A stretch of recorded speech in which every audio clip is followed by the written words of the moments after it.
ओम नमः शिवाय। भगवान भोलेनाथ और माता पार्वती की जय हो। भगवान शिव की महिमा अपरंपार है। शिव जी को भोले भंडारी के नाम से भी जाना जाता है।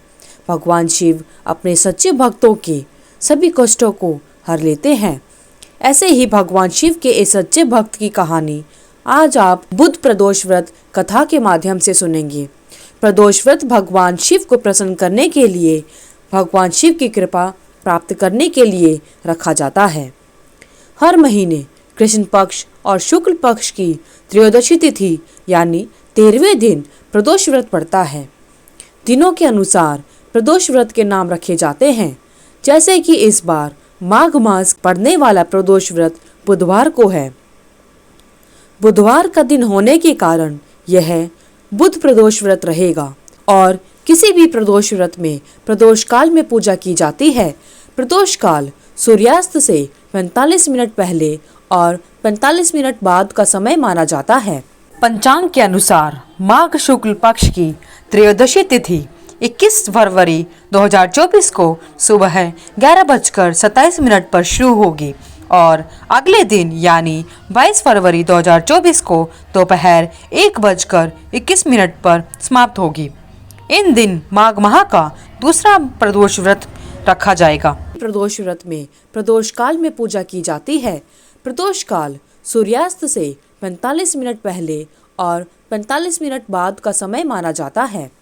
हर प्रदोष व्रत में प्रदोष काल का समय थोड़ा बहुत अलग हो सकता है, इसलिए आपको तिथि और शुभ की जानकारी होना आवश्यक है। आज के दिन भोले भंडारी की पूजा सच्चे मन से करने पर जीवन के सभी दुख दूर हो जाते हैं और व्रत करने वाले भक्तों को सच्चे मन से भगवान शिव की बुध प्रदोष व्रत कथा पढ़ना और सुनना आवश्यक माना जाता है। आज की इस वीडियो में हम बुध प्रदोष व्रत की भगवान शिव की कथा को सुनेंगे और जानेंगे कि प्रदोष व्रत को करने की विधि क्या है। त्रयोदशी प्रदोष व्रत करने से सभी मनोकामनाएं पूरी होती हैं। इस व्रत में हरी वस्तुओं का प्रयोग करना चाहिए। शिव शंकर जी की आराधना धूप, बेल पत्र आदि से करनी चाहिए। बुध प्रदोष व्रत कथा के अनुसार एक पुरुष का नया विवाह हुआ। विवाह के 2 दिन के बाद उसकी पत्नी मायके चली गई। कुछ दिनों के बाद वह पुरुष पत्नी को लेने उसके यहाँ उसके मायके गया। बुधवार को जब वह पत्नी के साथ लौटने लगा तो वालों ने कहा कि आज बुधवार है और बुधवार के दिन शुभ कार्य के लिए यात्रा नहीं करते। ने कहा कि विदाई के लिए नहीं हो सकती, लेकिन वह पुरुष नहीं माना और पत्नी के साथ बैलगाड़ी में चल पड़ा। विवश होकर सास ससुर ने अपने जमाई और पुत्री को भारी मन से विदा कर दिया।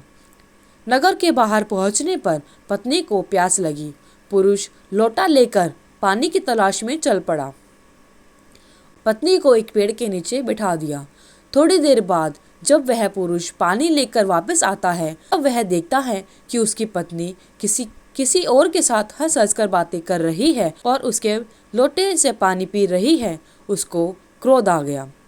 जब वह आदमी निकट गया तो उसके आश्चर्य का कोई ठिकाना ना रहा, क्योंकि उस आदमी की सूरत उसी की तरह थी।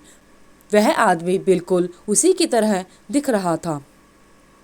उसकी पत्नी भी सोच में पड़ गई कि इनमें से मेरा असली पति कौन है। दोनों पुरुष झगड़ने लगे। धीरे धीरे वहाँ काफी भीड़ एकत्रित हो गई और नगर के सिपाही भी वहाँ पर आ गए। हमशक्ल आदमियों को देख वे सब आश्चर्य में पड़ गए। उन्होंने उस स्त्री से पूछा उसका असली पति कौन है। वह आश्चर्यचकित रही और कुछ बोल न सकी। तब वह पुरुष शंकर भगवान से प्रार्थना करने लगा, हे भगवान शिव शंकर, हमारी रक्षा करे। मुझसे ऐसा कौन सा अपराध हुआ है जो यह सब हो रहा है। तब भगवान शिव तब एक आकाशवाणी होती है कि तुम बुधवार के दिन पत्नी को मायके से विदा कराकर लाए हो, इसलिए ऐसा हो रहा है। तब वह पुरुष अपनी गलती मानता है और कहता है कि हे भगवान, मुझसे बहुत बड़ी भूल हुई है कि मैंने सास ससुर की बात नहीं मानी और बुधवार को पत्नी को उस मायके से विदा कराकर ले आया। हे भगवान शिव शंकर, मैं भविष्य में ऐसा कभी नहीं करूँगा। जैसे ही उसकी प्रार्थना पूरी हुई, दूसरा पुरुष अंतर्ध्यान हो गया और पति पत्नी सकुशल अपने घर पहुंच गए। उस दिन के बाद से पति पत्नी नियम पूर्वक बुध त्रयोदशी प्रदोष का व्रत रखने लगे और उनके जीवन में सुख शांति आ गई। अतः बुध त्रयोदशी व्रत हर मनुष्य को करना चाहिए कि बुध त्रयोदशी का व्रत करने से सभी मनोकामनाएं पूरी होती हैं। प्रदोष अथवा त्रयोदशी का व्रत मनुष्य को संतोषी एवं सुखी बनाता है। हे भोलेनाथ, जिस प्रकार आपने उस पुरुष और उसकी पत्नी पर अपनी कृपा बनाई, उसी प्रकार बुध त्रयोदशी का व्रत करने वाले एवं प्रदोष व्रत करने वाले सभी पर अपनी कृपा बनाए रखना। जय शिव शंकर, जय भोलेनाथ। तो आइए अब जानते हैं बुध त्रयोदशी व्रत की नियम। प्रदोष व्रत में बिना कुछ खाए व्रत रखने का विधान है। ऐसा करना संभव ना हो तो एक समय फल खा सकते हैं। इस दिन सुबह स्नान करने के बाद भगवान शिव की पूजा करनी चाहिए। भगवान शिव, पार्वती और नंदी को पंचामृत व गंगा जल से स्नान कराकर बेलपत्र, धूप, चावल, फूल, दीप, नैवेद्य यानी भोग, फल, पान, सुपारी, लौंग और इलायची चढ़ाएं। शाम के समय फिर से स्नान करके इसी तरह शिव जी की पूजा करें। भगवान शिव को घी और शक्कर मिले जौ के सत्तू का भोग लगाएं। 8 दीपक 8 दिशाओं में जलाएं। इसके बाद शिव जी की आरती करें। रात में जागरण करें और शिव के मंत्रों का जाप करें। श्री शिवाय नमस्तुभ्याम या शिव जी के महामृत्युंजय मंत्र का जाप करें। इस तरह व्रत व पूजा करने से व्रत करने वाले की हर मनोकामना पूरी हो जाती है। प्रदोष व्रत को प्रदोष क्यों कहा जाता है?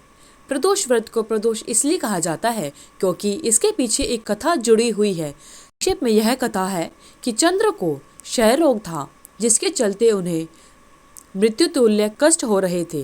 भगवान शिव ने उस दोष का निवारण कर उन्हें त्रयोदशी के दिन पुनः जीवन प्रदान किया था। अतः इसलिए इस दिन को प्रदोष कहा जाने लगा। प्रत्येक माह में जिस तरह 2 एकादशी होती है, उसी तरह 2 प्रदोष भी होते हैं। पुराणों में प्रदोष व्रत की बहुत महिमा बताई गई है। महादेव की कृपा प्राप्त करने के लिए प्रदोष व्रत एक अच्छा अवसर माना जाता है। इस व्रत को करने से साधक के सभी कष्ट दूर हो जाते हैं।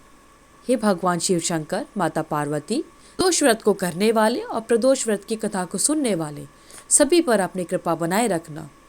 धन्यवाद। उम्मीद है आपको इस वीडियो में दी हुई जानकारी अच्छी लगी।